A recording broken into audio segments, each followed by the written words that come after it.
Olá, meus cumprimentos a todos, aqui estou eu para mais um vídeo. E hoje nós vamos dar continuidade ao estudo do livro A Vida e Família. E o título do texto é Mecanismos de Irradiação. Muito bem, e eu vou começar esse vídeo com um gesto. Provavelmente todos vocês já fizeram esse gesto, né, onde o indicador aponta alguma coisa. Em compensação, para cada objeto ou pessoa que o indicador aponta, tem 3 outros dedos apontando para você. Esse é um gesto que a gente utiliza muito para mostrar que quando nós apontamos o defeito de alguém, tem 3 dedos apontando o nosso próprio defeito. E Jesus tem uma passagem que fala exatamente sobre isso.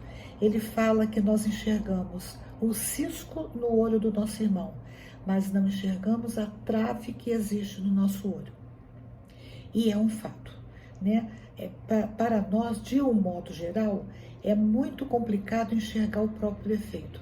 Aliás, é fácil, muito fácil, a gente colocar a culpa do que é nosso nos outros. E esse texto do Caligares, ele começa, que se chama Mecanismos de Radiação, ele começa dizendo o seguinte, que existe em todos nós uma tendência para transferir nossas cargas emotivas contra situações ou pessoas que nada tem a ver com elas. Tendência essa que em psicologia passou a chamar-se mecanismos de irradiação ou transferência. Mais modernamente a gente fala que esse mecanismo é um dos mecanismos de defesa. Então, para nos defendermos, nós não assumimos o que é nosso e transferimos para o outro o que na verdade pertence a nós. E tem um ditado, que eu vou contar uma coisa para vocês aqui, que eu considero bastante interessante. Uma ocasião, eu fui fazer um curso e uma das coisas que o palestrante falou foi: bateu, levou, bateu, doeu, toma que é teu. Gente, aquilo mexeu de tal forma comigo, eu fiquei braba, porque eu estava passando por uma fase bastante complicada e eu estava magoada. E eu pensei, na ocasião, mas que coisa, a pessoa me fez um desaforo, me ofendeu, me desacatou, e eu ainda tenho que considerar que é meu aquilo que ela fez comigo? E aquilo ficou rodando na minha cabeça, rodando. Até que com o tempo eu fui entender que realmente, se estava rodando na minha cabeça, no meu sentimento, é porque eu tinha que parar para pensar o que de meu tinha aquilo, não o que a pessoa fez. O que a pessoa fez é problema dela, mas se me magoou, é meu. Eu tenho que parar e trabalhar esse sentimento dentro de mim.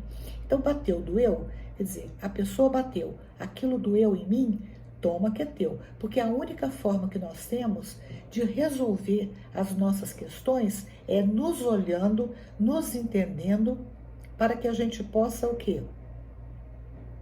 Resolver essa problemática, que é nossa, não é do outro. As nossas dores são nossas.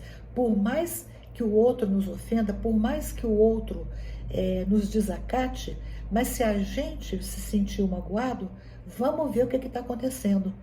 Porque é o único jeito de nós entendermos e nos avaliarmos.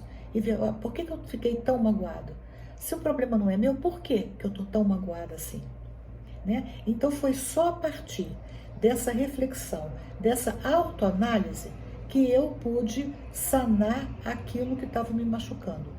E ainda hoje, porque a vida é assim, na vida a gente vive passando por situações que a gente não gosta. E quando algo surge, né, nesse sentido, eu paro e penso, pera lá, por que eu estou me sentindo tão ofendida? Por que eu estou me sentindo tão mal com o que aconteceu? É meu. Então eu vou trabalhar, porque eu não consigo modificar o outro, mas eu consigo modificar a mim mesma. Então, nesse texto, o Caligares, ele vai dar alguns exemplos de situações que falam justamente sobre isso. O primeiro exemplo que ele dá é de um rapaz que ele está tentando resolver um problema profissional. E por mais que ele tente resolver, ele não consegue. E as crianças dele estão ali em volta dele, fazendo bagunça. E ele, né, aguentando aquela situação, até que ele estoura.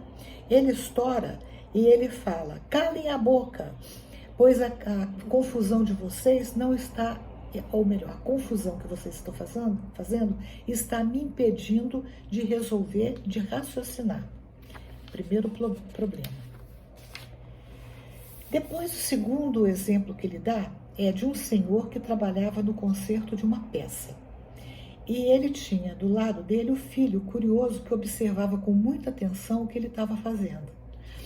E esse senhor, então, ali tentando resolver o problema, ou consertar a peça, não conseguia, na verdade. Até que ele ficou tão irritado que ele deu uma bronca no menino, enxotou o menino dali e falou para o menino: saia daqui, você está me atrapalhando. Esse é o segundo exemplo. O terceiro exemplo, que ele diz que também é muito comum, é do trabalhador que no trabalho o chefe pega no pé dele, ele se aborrece com o chefe, ou se aborrece com o colega, enfim, fica aborrecido. E quando ele vai para casa, ele despeja aquele aborrecimento sobre a mulher, que não tem nada a ver com o que ele passou no trabalho. Por sua vez, a mulher, se sentindo ofendida com aquilo, o que ela faz? Ela despeja na empregada. E a gente pode levar isso às últimas consequências. A empregada despeja no filho e assim por diante. Então, o Caligares, com esses 3 exemplos, que eu acho que ele foi bastante feliz, ele mostra justamente o quê? No que consiste o mecanismo de transferência. Eu transfiro para o outro aquilo que na verdade é meu. E nós vemos isso acontecendo diuturnamente, né? Hoje, por exemplo, na política, nós vemos isso. Eu culpo o meu adversário daquilo que é meu, né? Por quê? Por falta de coragem de enfrentar as minhas questões. Eu ponho a culpa no outro. Bom, e aí ele vai falando sobre isso, e ele ainda cita alguns exemplos bem banais, como, por exemplo, o marido que chega atrasado, perde o ônibus. Na verdade, ele perde o ônibus. E quando ele perde o ônibus, ele culpa a mulher porque o café não saiu na hora. Ora, se o café não saiu na hora, se ele sabia que estava atrasado, por que ele não fez o café? Por que ele tem que deixar por conta da mulher fazer o café? Né? E assim por diante. Ele vai citando várias situações, problema, que nós precisamos verificar no nosso cotidiano. Será que eu também não estou com a tendência de transferir para o outro uma coisa que é meu, que eu poderia tranquilamente resolver se eu tivesse honestidade intelectual para saber, olha, isso aqui é problema meu, eu que tenho que resolver. Não adianta nada eu dizer que o problema é da minha esposa, que é do meu marido, é do meu filho, ou o filho dizer que isso aqui é um problema da minha mãe. E com relação aos filhos, a gente vê muito isso, né? Os filhos culparem os pais, e muitas vezes por questões que aconteceram lá atrás, quando eles ainda eram crianças, culparem os pais por coisas que estão acontecendo hoje. Quer dizer, isso é de uma imaturidade absurda. Então, isso é um mecanismo de defesa.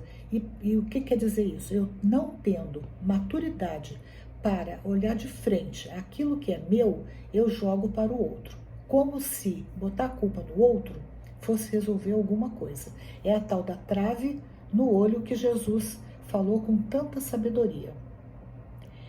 E aí o Caligares, ele vai falar que isso também tem muito a ver com histórias de vida. Então, por exemplo, um exemplo que ele dá, pessoas que tiveram pais muito autoritários, eles tendem, tá, gente? Não quer dizer que sempre vai ser assim, mas eles vão ter a tendência de agir autoritariamente com o seu cônjuge. Tanto a moça quanto o rapaz vão ter essa tendência. Ou se conviveram com pessoas que foram muito críticas. Também, por mais que a gente não queira, a gente vai ter a tendência de ser muito crítico com o outro.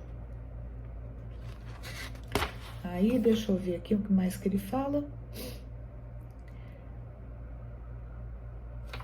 Ele vai falar assim: se o caso revertir-se de sintomas mais graves, então será de bom alvitre recorrer à ajuda de um bom psiquiatra. Aqui ele fala psiquiatra, mas pode ser um bom psicólogo, né? Cujos conselhos poderão ser de muita valia, principalmente quando se trata de corrigir problemas de personalidade. E esse é o texto do Caligares. Espero que tenham gostado. Se gostaram, dê um joinha, compartilhem, comentem, né? Comentem, porque é muito importante que a gente aprenda a comentar, mesmo que seja um comentário mesmo que não seja um comentário elogioso, não importa. Não gostaram? Fala por que não gostou. Não gostei por causa disso, disso e disso. E gostei por causa disso, disso e disso. Tá certo? Um grande abraço, fiquem com Deus e até o próximo vídeo, se Deus quiser.